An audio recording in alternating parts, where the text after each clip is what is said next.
Hello all, இன்றைக்கி நம்ம என்ன பார்க்க போகிறோன்னா லாஸ் ஆஃப் எக்ஸ்பொனன்ஸ். லாஸ் ஆஃப் எக்ஸ்பொனன்ஸுங்கிறது நம்ம சில ரூல்ஸை ஃபாலோ பண்ணி இந்த எக்ஸ்பொனன்ஸில், அதாவது பவர்ஸில் இருக்கிற நம்பர்ஸை சால்வ் பண்ணுவோம். ஸோ அதுக்கு இந்த ரூல்ஸ் எல்லாம் தெரிஞ்சிருந்தா நம்ம ஈஸியாக செம்ம சால்வ் பண்ணிடலாம். என்னென்ன ரூல்ஸ் இருக்குங்கிறத ஒன் பை ஒன் பார்க்கலாம். First one, product rule. அதாவது ரெண்டு நம்பர்ஸ் ப்ராடக்ட் பண்ணிகிட்ருக்கு, அதுக்கு டிஃப்ரெண்ட் பவர்ஸ் இருக்குன்னா அதை எப்படி சால்வ் பண்ணலான்னா, நம்பர்ஸ் ரெண்டும் சேமா, ஸோ அப்போ அதை காமனாக எழுதிட்டு பவர்ஸ் என்ன பண்ணலான்னா ஆட் பண்ணணும். நம்ம நம்பர்ஸை மல்டிப்ளை பண்ணுவோம், பட் பவர்ஸை மல்டிப்ளிகேஷனில் இருக்கும்போது பவர்ஸை என்ன பண்ணுவோம், சேம் நம்பரோட பவர்ஸாக இருந்ததுன்னா நம்ம ஆட் பண்ணுவோம். Next one, quotient rule. ப்ராடக்ட்னா மல்டிப்ளிகேஷன், அப்போ அதுக்கு ஆப்போசிட் கோஷன்னா நமக்கு டிவிஷன். அப்போது ரெண்டு நம்பர் டிவைட் பண்ணிகிட்ருக்கு வித்து பவர்ஸோட, அப்போ டிவைட் பண்ணுற ரெண்டு நம்பரும் சேமாக இருந்து பவர்ஸ் மட்டும் டிஃப்ரெண்ட்டாக இருந்ததுன்னா என்ன பண்ணுவோன்னா பவரை சப்ராக்ட் பண்ணுவோம். So M minus n. நம்ம repeated addition is called multiplication. நமக்கு சின்ன வயசுலேயே சொல்லி கொடுத்துருப்பாங்க. அடிஷனை தான், ரிப்பீட்டட் அடிஷன் தான் மல்டிப்ளிகேஷனாக மாறும், ரிப்பீட்டட் சப்ராக்ஷன் தான் டிவிஷனாக மாறும். ஸோ அப்போ டிவிஷன் வந்தால் மைனஸ் வரும், ஞாபகம் வச்சுக்கோங்க. Next, power of a power rule. அதாவது பவருக்கு மறுபடியும் பவர் எடுத்தோன்னா என்ன கிடைக்கும்னா A power M into N. இங்கே மல்டிப்ளை பண்ணுவோம். ஸோ பவருக்கு பவர் எடுக்கும்போது தான் மல்டிப்ளை பண்ணுவோம். பவர் ரெண்டும் டிஃப்ரெண்ட்டாக இருந்து பேஸ் சேமாக இருந்தால் பவரை ஆட் பண்ணுவோம். இது ரெண்டுக்கும் டிஃப்ரென்ஸ் புரிஞ்சுக்கோங்க. இது எல்லாத்துக்கும் ஒன் பை ஒன் எக்ஸாம்பிளும் பார்க்கலாம். இப்போ power of a product rule. இப்போது ப்ராடக்டில் ரெண்டு நம்பர் இருக்குது, பவர்ஸ் சேமாக இருக்குது. அப்போ என்ன பண்ணுவோன்னா சேமாக இருக்கிற பவரை காமனாக வச்சுப்போம், உள்ளே இருக்கிற நம்பர்ஸை மல்டிப்ளை பண்ணி எழுதுவோம்.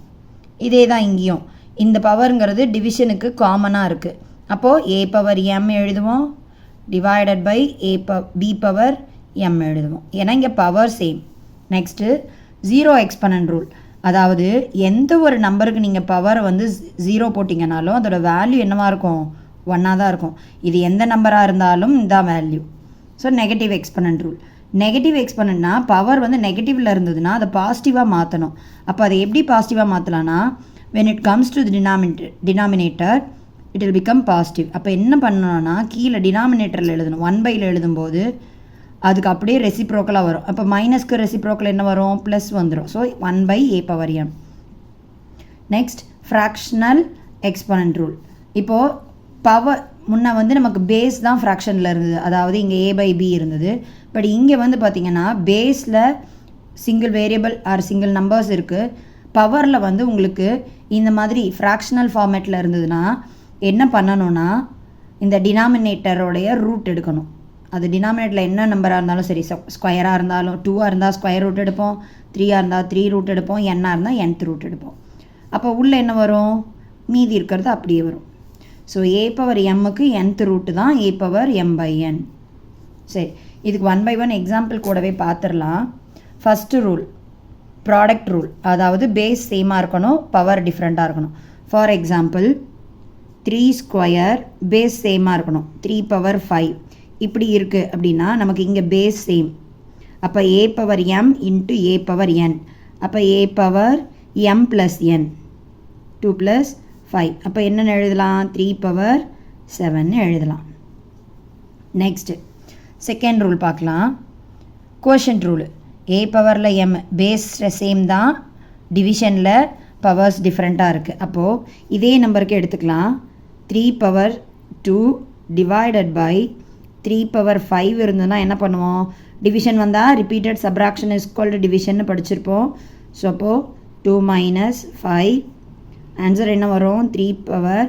இங்கே 2 - 5 கிரேட்டர் நம்பர் 5 நெகட்டிவில் இருக்கிறதுனால ஆன்சர் வந்து ரிவர்ஸில் சப்ராக்ட் பண்ணிட்டு கிரேட்டர் நம்பருடைய சைன் போடுவோம். ஸோ அப்போ மைனஸ் போட்டுப்போம், 5ல் 2 போனால் 3. இதுக்கு ஒரு ரூல் அப்ளை பண்ணலாம், அதுதான் இங்கே negative exponent rule. Negative exponent rule a பவரில் மைனஸில் ஆன்சர் இருந்தால் இங்கே இருக்கா, அப்போ என்ன பண்ணலாம், இந்த மைனஸை ப்ளஸ் ஆக்கணும்னா 1/ல எழுதலாமா. அப்போ இது எப்படி எழுதலாம், 1/3 பவர் 3. ஸோ இந்த ஒரே சம்மில் நம்ம ரெண்டு ரூல் பார்த்தாச்சு. First one quotient rule, next one negative power rule, அதாவது நெகட்டிவ் எக்ஸ்பனன்ட் ரூல். நெக்ஸ்ட் பார்க்கலாம், power of a power rule. 3 power 2 whole power 5 இப்படி எடுத்துக்கோங்களேன். இப்படி எடுத்துக்கிட்டிங்கன்னா பவருக்கு பவர் எடுக்கிறோம். ஸோ அப்போ என்ன பண்ணுவோம்னா இதை மல்டிப்ளை தான் பண்ணுவோம். இங்கே பேஸ் சேமாக இருந்து பவர் டிஃப்ரெண்ட்டாக இருந்தால் மல்டிப்ளிகேஷனில் பவர் ஆட் பண்ணுவோம். இங்கே பவருக்கு பவர் எடுக்கும்போது மல்டிப்ளை பண்ணுவோம். So 3 power 2 5s are 10. So இதுதான் power of power rule. Next power of a product rule. அதாவது பேஸ் டிஃப்ரெண்ட்டாக இருக்கணும், பவர் சேமாக இருக்கணும். For example 3 power 2 into 5 power 2. இங்கே பேஸ் டிஃப்ரெண்ட்டாக இருக்குது ஏபி, இங்கே பவர் சேமாக இருக்குது. அப்போ ஏயும் பியும் மல்டிப்ளை பண்ணிட்டு பவரை காமனாக எழுதுவோம். ஸோ அப்போ ஸ்கொயர் காமனாக இருக்கும். 3 5s are 15 வரும். I hope you understand. Next power of a quotient rule.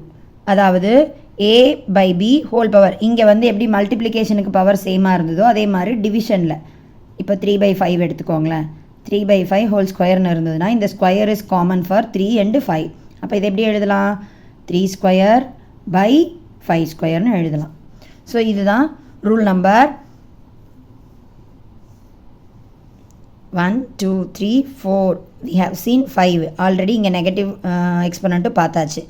இப்போ power of zero exponent rule. நான் இதை ஆப்வியஸாக சொன்னேன். நீங்கள் 3க்கு பவர் 0 எடுத்தாலும் 1 தான், 5க்கு பவர் 0 எடுத்தீங்கன்னாலும் 1 தான்.